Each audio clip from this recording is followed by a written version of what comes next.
আসসালামু আলাইকুম রহমতুল্লাহি ওবরকাতুহু। সম্মানিত দর্শক, বাংলাদেশের ১ নম্বর কিংস পার্টি ডক্টর মোহাম্মদ ইউনূসের আশীর্বাদ পুষ্ট সোনার ছেলেদের গঠন করা যে রাজনৈতিক দল, সেই রাজনৈতিক দলের যারা নেতৃবৃন্দ, সম্ভবত যিনি প্রধান জনাব মাহিদী ইসলাম, তিনি অতি সম্প্রতি চমৎকার একটি কথা বলেছেন। কথাটা হলো এই: আমরা বুড়োদের মতো মিথ্যা কথা বলি না রাজনীতিতে। এখানে সঙ্গত কারণেই বিএনপিকে ইন্ডিকেট করা হয়েছে এবং বিএনপি যে সকল বয়স্ক নেতৃবৃন্দ যে রয়েছেন তাদেরকে ইন্ডিকেট করে যে কথা বলেছেন, তাতে স্পষ্টত বোঝা যায় যে বিএনপির শীর্ষ যারা নেতৃত্ব রয়েছেন, যাদের বয়স ৬০-এর উপরে, তারা সবাই বুড়ো মানুষ। তারা অহরহ মিথ্যা কথা বলে, আর মিথ্যা হলো সকল পাপের মা। যারা মিথ্যা কথা বলতে পারে, তারা পারে না এমন কোনো কুকর্ম নেই। তাদের কাছে জেনা, ব্যভিচার, চুরি, ডাকাতি, রাহাজানি, খুন, হত্যা, ধর্ষণ এগুলো সব নস্যি। মিথ্যাবাদী এত খারাপ। ফলে কাউকে মিথ্যুক বলা মানে কাউকে মিথ্যুক বলা, এর সাথে বরং কাউকে তলোয়ার দিয়ে, একটা কোপ দিয়ে তার যদি শির দ্বিখণ্ডিত করে ফেলা হয়, এর চাইতেও মূলত যারা বিবেকবান মানুষ, সম্মানিত মানুষ, তাদেরকে যদি কেউ মিথ্যুক বলে গালি দেয়, মিথ্যাবাদী বলে গালি দেয়, ওটা তাদের জন্য আরও বেশি অপমান। এই কারণ হলো, আবার বলছি, মিথ্যা সকল ধর্মের নিন্দিত এবং এই পৃথিবীতে যত পাপ রয়েছে সকল পাপের মা বলা হয় মিথ্যাকে। আপনি খুন করছেন, ধর্ষণ করছেন, নারী হত্যা করছেন, শিশু হত্যা করছেন, জীবন্ত কবর দিচ্ছেন, চুরি, ডাকাতি, রাহাজানি, ব্যাংক, বিমা সব লুট করে ফেলছেন, সবগুলো যদি একটি বস্তার মধ্যে ভরা হয়, তারপর সেই বস্তাটি কোনো সিন্দুকের মধ্যে ঢুকানো হয়, আর সেই সিন্দুকটির যদি নামকরণ করতে বলা হয়, তাহলে সেটির নাম হবে কি? মিথ্যা। তো সেই অর্থে তরুণ যারা নেতৃবৃন্দ, তারা বিএনপির শীর্ষ নেতৃবৃন্দদেরকে ইন্ডিকেট করে, বা বাংলাদেশে যারা বয়স্ক লোক রয়েছেন তাদেরকে ইন্ডিকেট করে বলেছেন যে বুড়ারা রাজনীতি করতে গিয়ে অহরহ মিথ্যা কথা বলে। তো এটা যে একেবারে খাস মিথ্যা কথা তা নয়। আমাদের দেশের অনেক রাজনীতিবিদ রয়েছেন যারা মিথ্যাকে নিজেদের জাতীয় ভাষা বানিয়ে ফেলেছেন, এবং তাদের যে কর্মকাণ্ড, সেই কর্মকাণ্ড নিয়ে ঠিক প্রশংসা করার মতো লোক সিনিয়রদের মধ্যে যে কয়জন আছেন, তার চেয়ে নিন্দা করার মানুষের সংখ্যা বেশি। আমাদের দেশে যারা রাজনীতিবিদ রয়েছেন, সেই গত স্বাধীনতার পর থেকে আজ অবধি এদের মধ্যে পেশা রয়েছে, নিজস্ব আয় রয়েছে, জমিদারি রয়েছে, জায়গা জমি রয়েছে, এবং নিজেদের অর্থ বা উপার্জিত অর্থ তারা ব্যয় করে রাজনীতি করেন, জনকল্যাণ করেন, এদের সংখ্যা খুব অল্প। বেশিরভাগ রাজনীতিবিদ তারা জীবনের শুরুতে একেবারে তাদের পকেট শূন্য থাকে, তারপরে রাজনীতিতে যখন তারা হোমরা-চোমরা হয়ে ওঠেন, তখন তারা ক্যাশ নেন, কারেন্ট নেন, অর্থাৎ ঘড়ি দাও, টাকা দাও, গাড়ি দাও, বাড়ি দাও, তো নারী দাও, মানে তাদের যা কিছু প্রয়োজন সবই তারা এই অবৈধ উপায়ে সংগ্রহ করে, এবং এগুলো সংগ্রহ করতে করতে করতে করতে একটা সময় তারা বটবৃক্ষে পরিণত হয়ে যায়। কেউ কেউ গ্রুপ অফ কোম্পানিজের মালিক হয়ে যায়, কেউ ৮-১০টা ব্যাংকের মালিক হয়ে যায়, কেউ শত শত নয় হাজার হাজার বিঘা জমির মালিক হয়ে যায়। তারপর রাজনীতির গডফাদার সেজে জাতিকে সবক দেয়। লেখাপড়া না থাকলেও তারা দেশের সবচেয়ে শিক্ষিত, জ্ঞান বুদ্ধি না থাকা সত্ত্বেও তারা সবচেয়ে বড় পণ্ডিত, দার্শনিকতা সম্পর্কে তাদের ন্যূনতম জ্ঞান থাকা না সত্ত্বেও তারা সক্রেটিস বা প্লেটোর মতো দেশ জাতিকে প্রতিনিয়ত তারা নসিহত করেন। তো এই যে রাজনীতিবিদদের যে একটা অংশ এরা মন্দ কাজ করেন, তা তো আমরা অস্বীকার করতে পারছি না, এবং এরা অনেকটা ক্যান্সারের মতো আমাদের এই মাথার উপর চেপে আছে। এই যে সরকারটি ক্ষমতা হারালো, আপনি দেখেন সেই সরকারের মূল অভিযোগ কী ছিল? চুরিচামারি।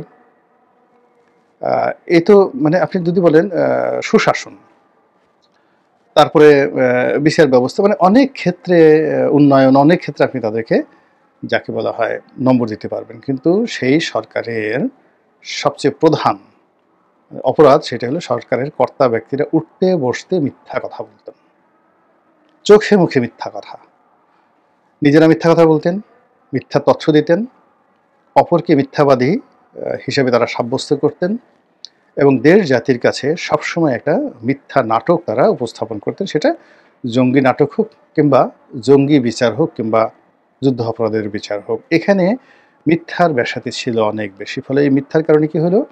তাদের যত ভালো কাজগুলো ছিল সব ভালো কাজের মধ্যে বিষ লেগে গিয়েছিল এবং সেই বিষে বিষাক্ত হয়ে তারা ক্ষমতা হারিয়েছিল।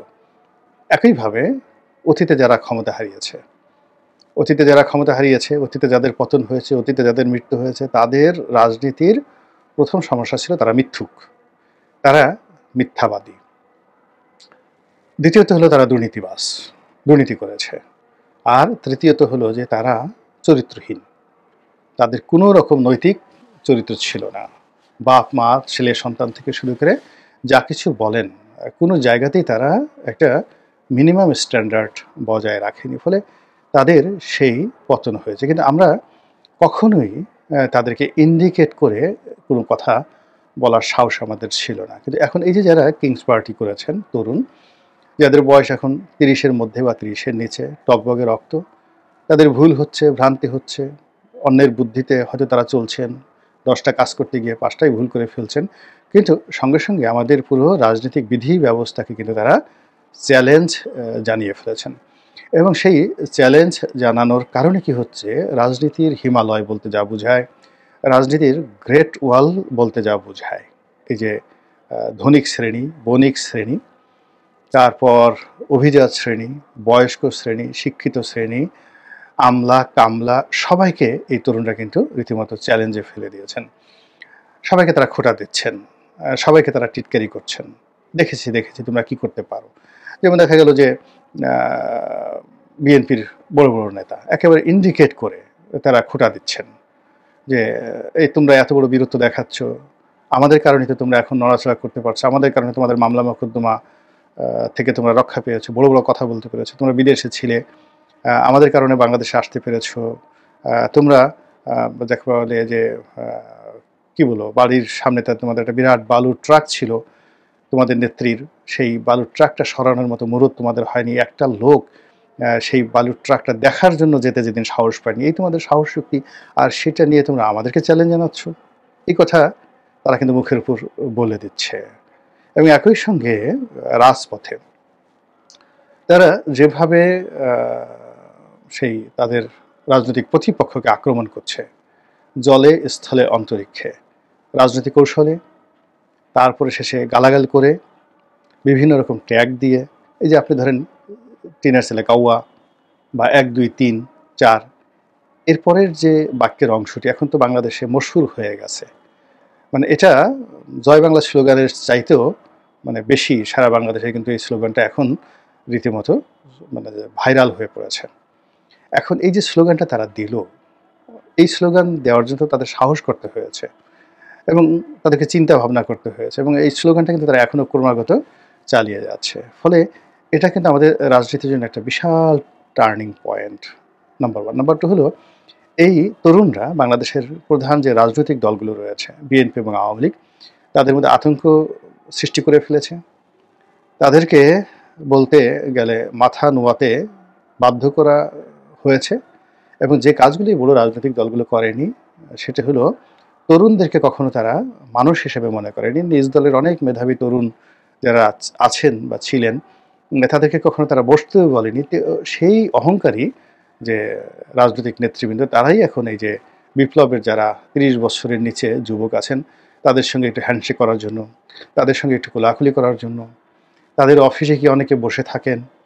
অনেক বড় বড় নেতা সেই ছাত্র নেতাদেরকে একটু রিকোয়েস্ট করে বা ছাত্র নেতাদের মাধ্যমে 2-4টি সুপারিশ জোগাড় করে নিজের যে কাঙ্ক্ষিত যে সুযোগ সুবিধা, সেই সুযোগ সুবিধা রাষ্ট্র থেকে, বিভিন্ন প্রতিষ্ঠান থেকে, বিভিন্ন জায়গা থেকে তারা সেগুলো সংগ্রহ করার কিন্তু চেষ্টা করছেন। আমি একজন যুবকের সাথে কথা বলছিলাম, বিপ্লবী যুবকের সঙ্গে কথা বলছিলাম। কথা বলার পর তিনি যেটা বললেন যে অমুক দলের অমুক বড় নেতা, সে তো আমাদের অফিসে গিয়ে বসে থাকে, রীতিমতো বসে থাকে। এখন আমি নিজে খুব অবাক হয়ে গেলাম যে আমি যাকে নেতা হিসেবে মনে করি, তো সে এই যুবকদের সাথে গিয়ে বসে থাকে, এটা কি ধরনের যাকে অবস্থা। তাহলে বোঝার চেষ্টা করুন যে তরুণরা পুরো রাজনৈতিক যে মাঠ, সেই মাঠটির নিয়ন্ত্রণ নিয়ে নিয়েছে, এবং এখানে বড় দুটো রাজনৈতিক দলকে রীতিমতো ঐতিহাসিক চ্যালেঞ্জে ফেলে দিয়েছে। এর কারণ হলো তারা এই বড় দুটো রাজনৈতিক দলের পরিবর্তে বাকি যে ইসলামী দলগুলোকে, জামায়াত ইসলামী, চরমোনাই, তাদেরকে যেভাবে তাদের পক্ষে নিয়ে এসছে এবং এই বড় বড় দলের মানে চরমোনাই এবং যাকে বলা হয় জামাতের মতো বড় বড় দলের যারা বড় বড় নেতা, যাদের সিনিয়রিটি আছে, গ্রহণযোগ্যতা আছে, তাদের মুখ দিয়ে বিএনপি এবং আওয়ামী লীগকে টার্গেট করে যে সকল কথা এই যে তরুণরা এটা বলিয়ে নিচ্ছে, এর ফলে কি হলো, রাজনীতিতে রীতিমতো কানামাছি ভো ভো খেলার যে রীতি, এটা শুরু হয়ে গেছে। অর্থাৎ বিএনপি বা আওয়ামী লীগ অনেকটা এখন অন্ধের মতো, তাদের চোখ বেঁধে দেওয়া হয়েছে, তারা বুঝতে পারছে না যে তারা কোথায় আছে, তাদেরকে খোঁচানো হচ্ছে, কিন্তু তারা ধরতে পারছে না কে তাদেরকে খোঁচাচ্ছে, তারা বুঝতে পারছে না। একেবারে ঠিক গ্রামের যে কানামাছি খেলার মতো পুরো রাজনীতির ময়দানটি এখন বিএনপি এবং আওয়ামী লীগের মতো এরকম কানামাছি ভোহের মতো অবস্থা হয়ে গেছে। তা এই দুটো দলের শীর্ষ নেতাদের সবারই চোখ বেঁধে দেওয়া হয়েছে এবং বিভিন্ন অ্যাঙ্গেল থেকে তাদেরকে আঘাত করা হচ্ছে এবং বিভিন্ন অ্যাঙ্গেল থেকে তাদেরকে সুসুইয়ে দেওয়া হচ্ছে, উত্তেজিত করা হচ্ছে এবং তাদেরকে যাকে বলা হয় আসো, মারো, খেলো, হ্যাঁ, এই জিনিসগুলোতে প্রলুব্ধ করা হচ্ছে। কিন্তু তারা এর বিপরীতে দাঁড়াতে পারছে না, কাউকে ধরতে পারছে না। ফলে এই যে খেলাটা, রাজনীতির খেলাটা, কানামাছির এই খেলাটা শেষ পর্যন্ত তাদের যে পরাজয় হবে কিনা, তারা দেখতে পারবে কিনা বা তারা ধরতে পারবে কিনা, তারা বিজয়ী হতে পারবে কিনা, এটা এখনো পর্যন্ত আনসার্টেন। এটা গেল এক।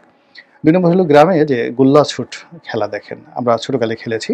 একটা নির্দিষ্ট গোল্লা করে বা সার্কেল করে তার মধ্যে একে অপরের হাত ধরে শক্তভাবে দাঁড়িয়ে থাকে এবং সেটা ঘুরতে থেকে সেই সার্কেলের বাইরে তাদের যে সকল প্রতিদ্বন্দ্বী রয়েছে তাদেরকে ফাঁকি দিয়ে একেবারে নির্দিষ্ট জায়গাতে যখন দৌড়ে তারা চলে যেতে পারে তখন সেভাবে বিজয়ী হয়।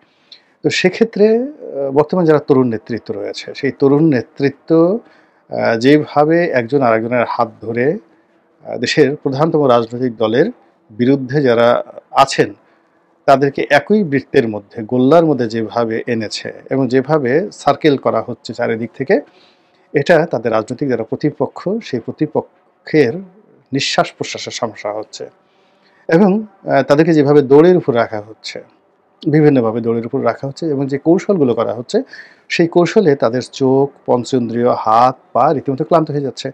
তারা একবার যমুনাতে দৃষ্টি নিক্ষেপ করাচ্ছে, আসো যমুনাতে আসো। আবার বলে যে না, লন্ডনে যাও, লন্ডনে গিয়ে হোটেলে গিয়ে দেখা করো।